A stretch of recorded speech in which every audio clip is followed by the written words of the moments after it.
ఓం నమ శివాయ YouTube channel common man power మార్పు ప్రోగ్రామ్కి స్వాగతం. సో వీడియో చూస్తున్న వాళ్ళందరికీ thank you very much. So నేను 4 వీడియోస్ నుంచి కూడా పెళ్ళిళ్ళు వాటి యొక్క విషయాలు లేదు ఇంకోటి అని చెప్పననే దాని మీద నేను చెప్పుకుంటూ రావటం జరిగింది. సో ఇది లాస్ట్ అనేసే నేను అనుకుంటున్నాను.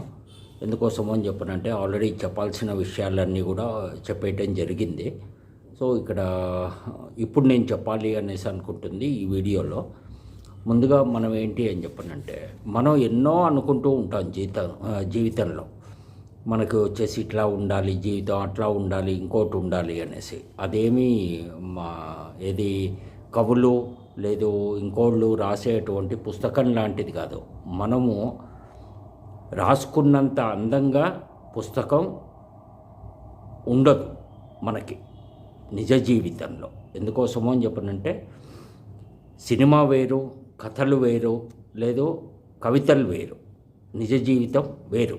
ప్రతి ఒక్కళ్ళకి, నాకైనా మీకైనా ఎవరికైనా కానీ. కాకపోతే ఏంటి అని చెప్పనంటే, మన నిజ జీవితంలో జరిగేటువంటి ఒక విషయాలు, పరిస్థితులు, ఆ ఒక టైము ఏదైతే ఉంటుందో అవన్నీ కూడా చూసుకొనే మనం ముందుకెళ్లాల్సినటువంటి అవసరం ఉంటుంది. సో ఇవన్నీ కూడా ప్రతి ఒక్కళ్ళు ఆలోచించుకోవాలి. ఇంకా పెళ్ళిళ్ళ విషయానికి వచ్చాము అని చెప్పనంటే, జాతకాలు ఇంకోటి అనేసి చూసేటువంటి క్యాస్ట్లు కొన్ని ఉన్నాయి. వాళ్ళల్లో ఉన్నటువంటి ప్రాబ్లం ఏంటి అంటే, అమ్మాయిలకు కానీ అబ్బాయిలకు కానీ ముందుగా మీరు జాతకాలకు పంపిండి, జాతకాలు పంపిస్తే జాతకాలు కుదిరితే అప్పుడు అబ్బాయి అమ్మాయివి ఫోటోలు మార్చుకుందాము, డీటెయిల్స్ మార్చుకుందాము, లేదు అని చెప్పనంటే కనుక ఇంకోటి ఫ్యామిలీ గురించి తెలుసుకుందాము అనే దీని మీద చెప్తూ ఉంటారు. కొంతమంది ఫోటోలు నచ్చినాయి అంటే తర్వాత జాతకాలు చూపించుకుందామండి ఇంకోటి అని చెప్పేవాళ్ళు ఉన్నారు. 2 రకాలుగా ఉన్నారు. ఇది 50-50 ఛాన్సెస్లో జరుగుతూ ఉంటాయి. అయితే దీనికి ఏంటి అంటే, చాలామంది నాకు తెలిసిన సర్కిల్లో ఉన్నటువంటి అమ్మాయిలకి అబ్బాయిలకి అని చెప్పిన ఈ 2 వైపుల నుంచి ఉంది. ఏంటి అంటే, ఫస్ట్ ఏమన్నా వాట్సాప్ గ్రూపుల్లో కానీ లేదు ఇంకో దగ్గర కానీ మ్యాట్రిమోనీలో కానీ ఇక్కడ కానీ డీటెయిల్స్ ఇచ్చినవి వాళ్ళు పంపించారు, ఇంకోటి అమ్మాయి కానీ అబ్బాయి కానీ అంటే ఫోన్ నెంబర్లు ఇస్తారు. ఫోన్ చేస్తే ఫోన్ ఎత్తరు. ఆ తర్వాత వచ్చేసి జాతకాలు కలిసినాయి, లేదు అమ్మాయికి అబ్బాయి, అబ్బాయికి అమ్మాయి ఫోటోలు నచ్చినాయి, లేదు చేస్తున్నటువంటి ఉద్యోగం నచ్చింది, లేదు ప్యాకేజ్ నచ్చింది, ఇంకోటి అని చెప్పనంటే కనుక ఆ తర్వాత ఫోన్లు ఎత్తటం మానేస్తారు. కొంతమంది అయితే పంపించినటువంటి మెసేజ్ని కూడా చూడరు. బస్ సింపుల్గా చెప్పేస్తారు, జాతకాలు కలవలేదండి అందుకని మేము డ్రాప్ అవుతున్నాము అనేసి. దానికి రీజన్ నిజంగా జాతకాలు కలవలేదా, లేకపోతే ప్యాకేజ్ తక్కువనా, లేకపోతే ఇంతకంటే మంచి సంబంధం ఇంకో నెల ఆగితే, 2 నెలలు ఆగితే, 3 నెలలు ఆగితే వస్తుంది అని చెప్పననే వర్షంలో ఉన్నారా ఏంటి అనే విషయాలు తెలియదు. ఇటు అమ్మాయి తరఫు వాళ్ళు ఎక్కువగా ఉన్నారు, అబ్బాయి తరఫు వాళ్ళు కూడా అదే రకంగా.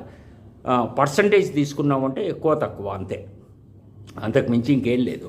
కాకపోతే ఏంటి అని చెప్పనంటే, ఇక్కడ అన్నీ కలిసినాయి ఇంకోటి అని చెప్పననే దాని మీద అనేసి ముఖ్యంగా అమ్మాయి వాళ్ళ తరఫున నేను అబ్జర్వ్ చేసింది ఏంటి అని చెప్పనంటే, ఎప్పుడుదో పాతది 3 years 4 years 5 years back photo స్లిమ్గా ఉన్నది లేదు అని చెప్పనంటే కనుక కాస్త ఒక ఫోటోని మార్ఫింగ్ చేసా, లేదు అని చెప్పనంటే కనుక ఎడిట్ చేసా, ఇంకోటి చేసా, ఆ ఫోటో పంపించారు అని చెప్పని అన్నప్పుడు, సరే ఫోటోలో అమ్మాయి బాగుంది కదా, జాతకం కలిసింది కదా, లేదు అమ్మాయి ఉద్యోగం చేస్తున్న వాళ్ళకి ఉద్యోగం చేసే అమ్మాయి, లేదు బాగానే ప్యాకేజ్ ఉంది కదా, మా ఊర్లోనే ఉంది కదా, మా ఊర్లోనే ఉద్యోగం అది హైదరాబాద్ కావచ్చు, చెన్నై కావచ్చు, బెంగళూరు కావచ్చు, పూనా కావచ్చు, ఇంకో దగ్గర కావచ్చు, ఎక్కడైనా కావచ్చు.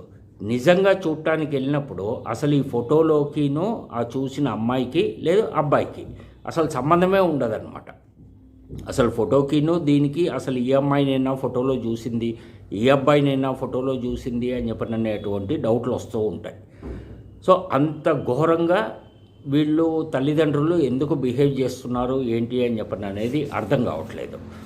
సో దీనికి ఏంటి అని చెప్పనంటే, రీల్కి రియాలిటీకి ఉన్న డిఫరెన్స్ ఏంటి అనేది కొన్ని సినిమాల్లో దీంట్లో మనం వింటూ ఉంటాము, ఆ డైలాగులు చెప్తూ ఉంటారు.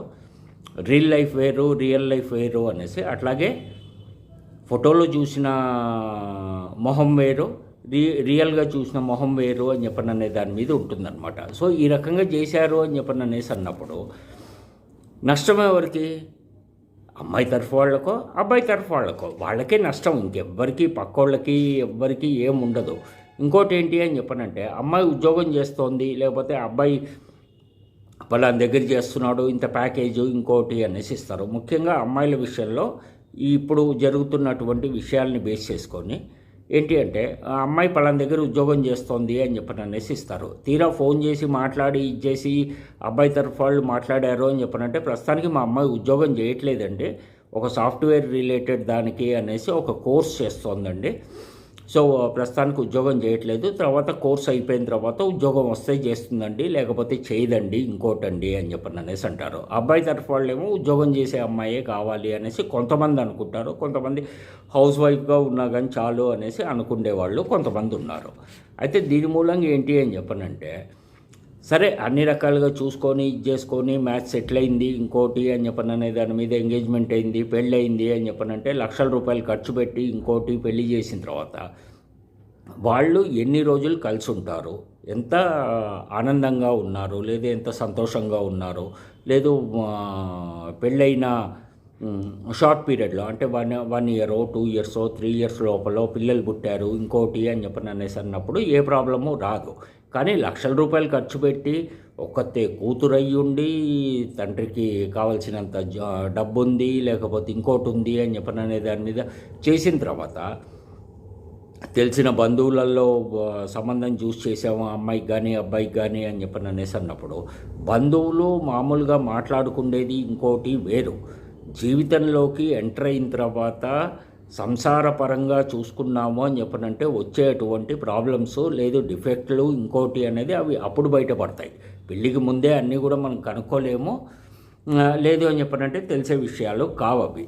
సో దీనికి ఏంటి అని చెప్పనంటే మనకి వచ్చేసి వీటి మీద అనేసి మనం తీసుకున్నా ఉంటాయి. కొన్ని సందర్భాల్లో చిన్న చిన్న అబద్ధాలు ఇటు అబ్బాయి తరఫు వాళ్ళు పెళ్లి గురించి అని చెప్పని అనేది అమ్మాయి తరఫు వాళ్ళు కూడా చెప్తూ ఉంటారు.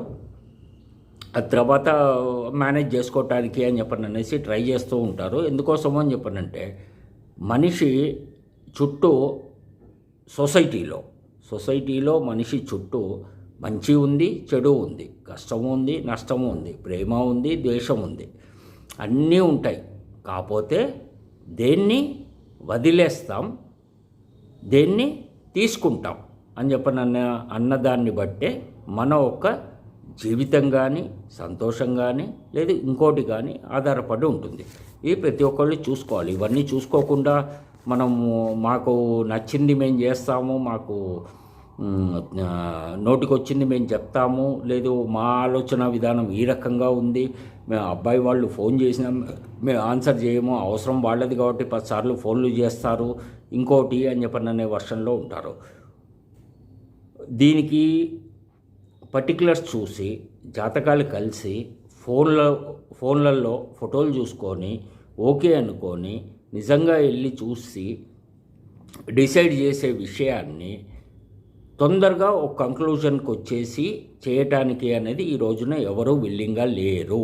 సో కాబట్టి ప్రతి ఒక్కళ్ళు ఏ ఒక్క చిన్న అబద్ధం ఆడినా లేదు అని చెప్పనంటే కనుక విషయం దాచిపెట్టినా ఇంకోటైనా కానీ కొన్ని రకాల ఇబ్బందులు అనేవి వస్తాయి. ఈ రోజున పెళ్లి కాని అమ్మాయిలకు కానీ అబ్బాయిలకు కానీ కొన్ని రకాల హెల్త్ ప్రాబ్లమ్స్ అనేవి ఉన్నాయి, వస్తున్నాయి. సో వాటిని కూడా ఏంటి అని చెప్పనంటే వీళ్ళు కొన్ని దాచిపెడుతున్నారు. కొంతమంది అమ్మాయిల తరఫు వాళ్ళు కావచ్చు, అబ్బాయి తరఫు వాళ్ళు కావచ్చు, నిజంగా చెప్పేస్తున్నారు. మా అమ్మాయికి కరోనా టైందే తీసుకుందాం, కరోనా టైంలో కరోనా వచ్చిందండి, కరోనా పాజిటివ్. సో దాని మూలంగా మా అమ్మాయికి సైడ్ ఎఫెక్ట్ వచ్చింది, బీపీ వచ్చింది, బీపీ అనేటువంటి అనారోగ్య సమస్య వచ్చింది, లేదు షుగర్ అనే సమస్య వచ్చింది, లేదు కిడ్నీ ప్రాబ్లం వచ్చింది, లేదు అని చెప్పనంటే కనుక ఐసైట్ పెరిగింది, లేదు కళ్ళు ఇది కావట్లేదు, ఆపరేషన్ చేయించాలనుకుంటున్నాము. సో ఇట్లాంటివి కొన్ని మార్కెట్లో వినిపిస్తూ ఉన్నాయి. ఇవన్నీ కూడా మనం ఏంటి అని చెప్పనంటే ప్రతి ఒక్కళ్ళకి ఆడవాళ్ళు కావచ్చు, మగవాళ్ళు కావచ్చు, పిల్లల తల్లిదండ్రులు కావచ్చు, ఎవరైనా కావచ్చు, నాకైనా కావచ్చు, వీడియో చూస్తున్న వాళ్ళకైనా కావచ్చు, సొసైటీలో ఎవరిని తీసుకున్నా కానీ ఒక మనిషి జీవితం ఏంటి అని చెప్పనంటే యాక్చువల్గా స్టార్ట్ అయ్యేది 25 ఇయర్స్ ఏజ్ నుంచి 50 ఇయర్స్ ఏజ్ దాకా ఈ రోజుల్లో ఒక మనిషి ఒక లైఫ్ మంచా చెడ పైకి వెళ్ళటమా కింద పడిపోవటమా లేదు ఎక్కడున్న వాళ్ళం అక్కడే ఉండటమా అని చెప్పననే దాని మీద బేస్ అయ్యి ఉంటుంది.